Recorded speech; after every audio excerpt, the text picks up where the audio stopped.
Welcome to Explain and Fix the Mistake. This is a concept that's used fairly frequently in grades 9 and 10 for math anyway.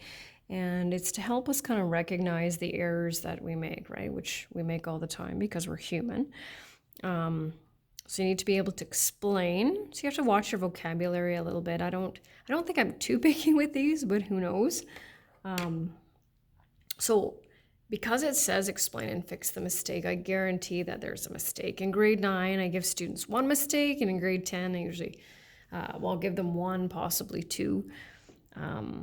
So sometimes students can recognize it right away and they can explain it. Other times they fix it. And sometimes what I recommend is kind of for maybe more complicated questions. If you are unsure where it is, then I recommend copying the question and working it out, and fingers crossed you get a different answer than I do. But I guarantee you that if it says there's a mistake there, there is a mistake. So I'm just going to rewrite the question over here. I don't need you to actually do that though. So if we're adding two negative integers, what kind of an integer should we get, right? Remember, we're adding them. Gotta make sure we know the difference between adding two integers and multiplying two negative integers. So we're going to get negative 14. And what do I have over there? I have a positive, right? So just that mix up between the two. So depending on how you want to word it. So I'm going to put the student, which is me, by the way, forgot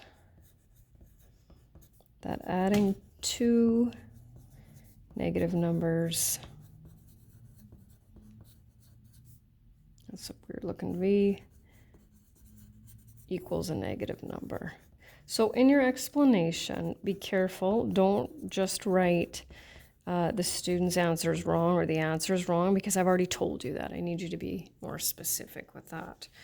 And there's two more over here. So we'll just take a look at this question, right? When we multiply two negatives, what should we get?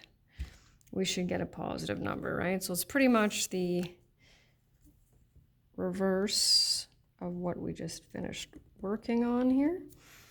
So you can just write 40 on the other side. I think sometimes I end up copying the question over here too.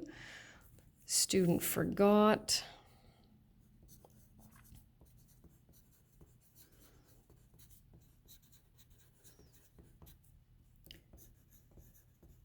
That multiplying two negative numbers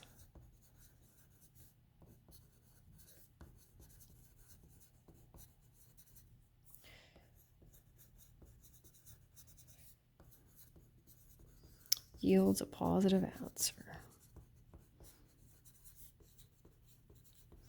And the last one for practice here is a little bit more complicated, gets into our order of operations. So once again, we're just reinforcing these skills from this unit, right? Because I mentioned already, we're going to be taking those and continuing with them for the rest of the semester. So we've got an order of operations question here.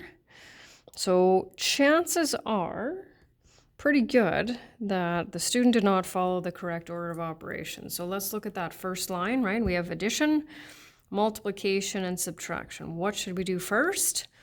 Well, we know that we should do multiplication first, and we can see in that next line that the student decided to add first, which is not how it's done.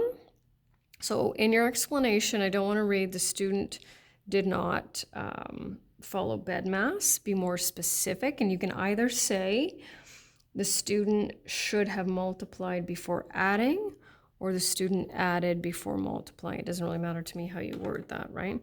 So let's do it the way that it should have been done. So we will multiply first, bring down what we haven't dealt with yet, right?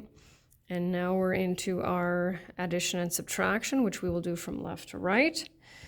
So 21 minus 6 is 15.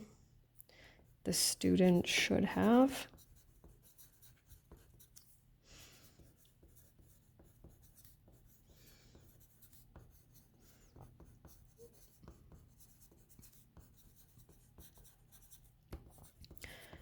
Multiplied before adding.